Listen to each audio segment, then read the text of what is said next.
यही है कि राजकुमार साहनी के पिताजी हमारे घर पे आए और हमारे पापा को बोले कि आप लोग थोड़ा चलिए, हमारे बेटा को ले गए हैं मुसारी थाना पूछताछ के लिए। तो हमारे पापा बोले कि हम तो नहीं जा पाएंगे, हमारे पास ये नहीं है, हम कैसे जाए। तो उसके बाद बहुत ज़्यादा वो जिद करने लगे। तो बोले ठीक है, सो हमारी बच्ची गई हुई है अंचल मुसारी देखने के लिए कुछ पेपर ऊपर, तो उसको फ़ोन करते हुए जाके देख लेगी। हम गए वहाँ तो राजकुमार साहनी को बाहर में बैठे हुए देखे और थाना प्रभारी रंजीत कुमार गुप्ता भी अपने सीट पे बैठे हुए थे। वही उसके बाद हम बोले कि सर क्या काहे इनको लाए हैं पकड़ के।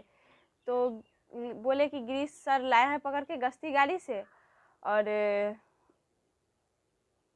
गिरीश सर लाए हैं गश्ती गाड़ी से पकड़ करके और पूछताछ के लिए। तो हम बोले सर छोड़ दीजिए, गरीब आदमी है। तो हाँ छोड़ ही देंगे, पूछताछ हो गया है अब छोड़ देंगे। तो उसके बाद बाउंड बना, पियर बाउंड जो बनता है छोड़ने के बाद, उसमें बाउंड में लिखा गया है कि उससे पूछा भी गया कि कोई पैसा वैसा लेके नहीं ना आए थे आप। तो नहीं, हम कोई पैसा वैसा लेके नहीं आए हैं और हमारे पास कोई पैसा वैसा नहीं था, हमको कुछ भी नहीं किया गया है। हम बाहर बैठे हुए थे, हम उसको देखे नहीं, उसकी पत्नी हाजत में बंद थी और नहीं वो था बंद। उसके बाद हमारे आने के बाद उसकी पत्नी भी आई और पियर बाउंड पे सब आदमी के सामने पियर बाउंड लिखाया उनके सामने में, और तब पियर बाउंड पे साइन किए वो राजकुमार साहनी पहले, उसके बाद उनकी पत्नी साइन की, राजकुमार साहनी पढ़ के साइन किए, उसके बाद उनकी पत्नी साइन की, उसके बाद हम साइन किए। जो भी थाना प्रभारी के विरुद्ध बोला जा रहा है कि स्प्राइट में दारू मिला के पिलाया गया है, ये बिल्कुल गलत है। वो बोले कि राजकुमार साहनी की जो हमको गर्मी लग रहा है सर, कुछ ठंडा पिलाइए। तो बोले कि ठीक है स्प्राइट पिला देते हैं। स्प्राइट मंगा के पिलाए और उसमें दुकान से आया था उसी समय, उनके सामने में सील टूटा है और वो उनको पिलाया गया है स्प्राइट। कुछ दारू उरू नहीं पिलाया गया है, नहीं कोई पैसा वैसा नहीं निकाला गया है।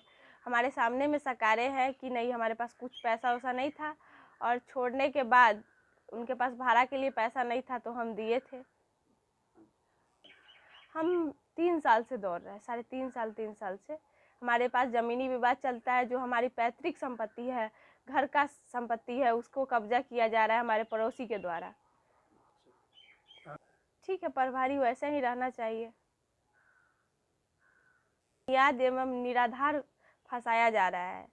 ये कुछ छोटे छोटे नेता, जैसे गलत नेता, ये लोग कोई गलत आदमी इनको कोई गलत मतलब काम बताता है करने के लिए, किसी का पैरवी नहीं सुनते हैं, जो सही होता है वही करते हैं। ये अपना ईमानदारी पे चलते हैं, इसी के वजह से इनको फंसाया जा रहा है। अगर ये लोग झूठ के लिए अनशन कर रहे हैं तो हम लोग सच के लिए भी अनशन करने को तैयार हैं।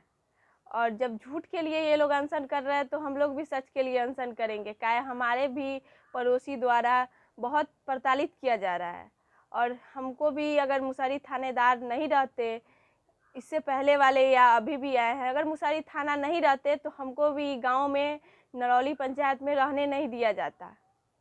मुसारी थाना है, इसी के वजह से हम ये गांव में हैं। हमको गांव के आदमी द्वारा भी, बहुत सारे आदमी द्वारा भी प्रताड़ित किया जा रहा है, और हमारे जो पड़ोसी जो ज़मीन हमारे कब्जा करते हैं उनके द्वारा भी प्रताड़ित किया जा रहा है। इसीलिए अगर झूठ के लिए अनशन पे बैठ रहे हैं तो हम भी सच के लिए अनशन पे बैठेंगे, क्योंकि हमारा पैतृक संपत्ति को कब्जा किया जा रहा है, तो हम भी बैठ सकते हैं। क्या नाम हुआ अपना? शगुन कुमारी, कौन सा जगह है? नरौली पंचायत।